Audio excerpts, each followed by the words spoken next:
process. For example, I shot up all my veins, with the drugs.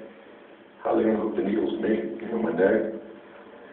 If we were to find an inmate that had heavy drug use prior to his coming to prison, we developed a system with the assistance of our anesthesiologist to locate a vein, normally in the leg, in the femoral artery. We do a cut down on the inmate, medical terms that I'm really not, as an engineer, not familiar with.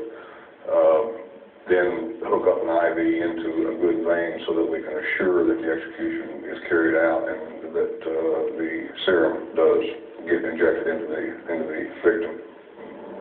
Some of the thoughts I've had concerning, who's going to be there on that last hour, who would I want to be around me. I've discussed this with my family. I don't particularly want a bunch of people that cry. It's not going to be easy on me.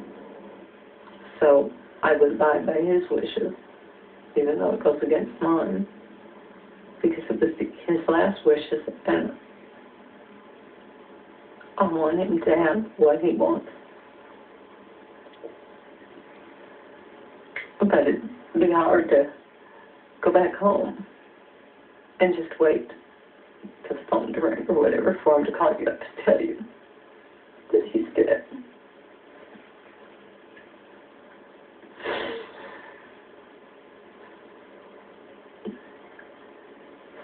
Well, the obvious victim that the media talks about is the person that's dead. For a prosecutor, though, the people that you deal with, the true victims, are the surviving family members who carry the grief and the outrage, who are confronted with this incredible criminal process that in their eyes isn't a criminal justice system, but a criminal's justice system. And you get to feel their pain, and as you begin developing your strategies for trial, part of that is getting to know the victim and talking to the victim's family. They say it's cruel, and I don't know if the prisoners say it's cruel or the prisoner's mother say it's cruel, but if they ever had their son or daughter brutally murdered, or 4 people brutally murdered, shot to death, laying overnight, it's not cruel. What do you think it was when they killed our family?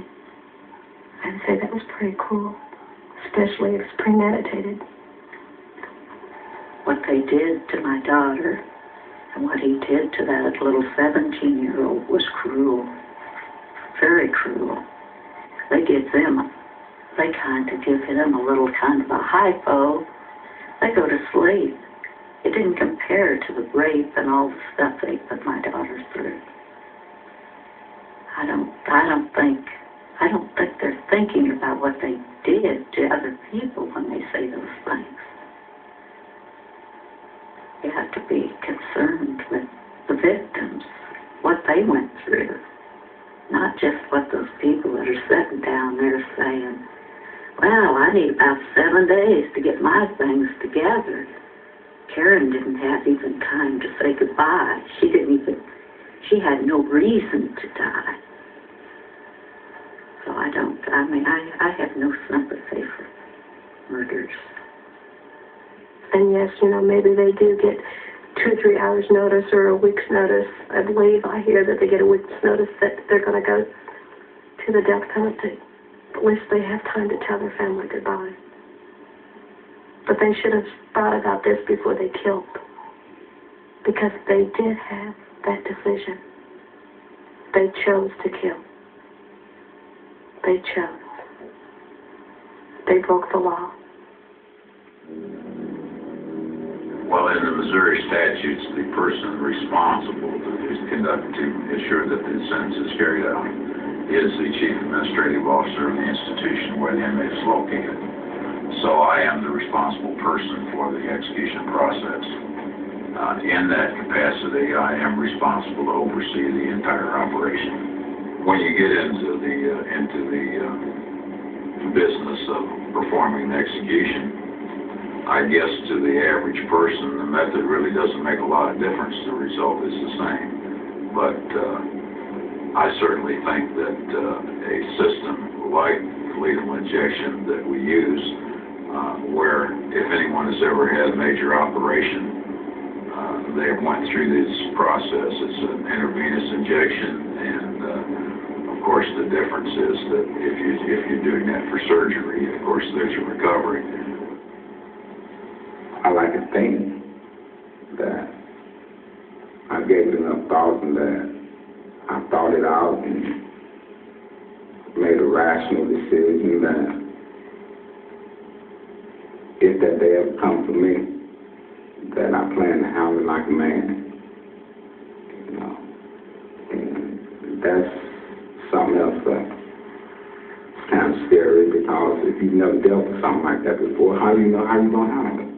We support of accepting having the death penalty, dealing with the possibility that that day is coming along when you will be strapped down to a gurney and have a needle pressed into your vein and have poison run into your body. You know, I don't get in conversation about death penalty and things of that magnitude because a lot of people just don't know what they're talking about. You got guys talking about if they was on death row, they have to shoot them off the fence, and they have to kill them before they can strap them down and on that gurney or what do you think about this guy they took down there and he broke down and cried? You don't know what you're gonna do until that time comes.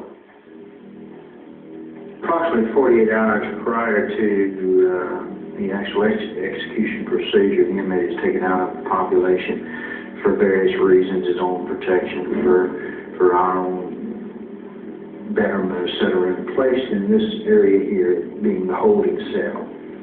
Every time they take a man off and they take him over there, it has a very big impact.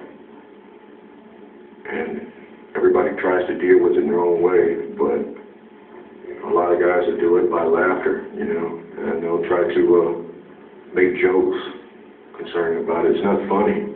None of them feel it's funny. They just try to ease the tension. It's a way of releasing their pain. It hurts, So we all fear the same thing. We all fear that last day, that last walk, or what may be waiting for us down the road. Well, as you know, it's kind of traditional. I think everyone provides what's been known as the last meal. We allow the inmate to request anything he wants as long as it's within reason and it is available.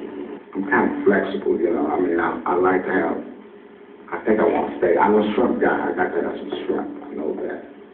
And I don't know if I want catfish or steak with shrimp, French fries, strawberry malt, and a lemon right inside. I ain't into that. I can't see past getting a reversal. I can't even see myself with a license 50.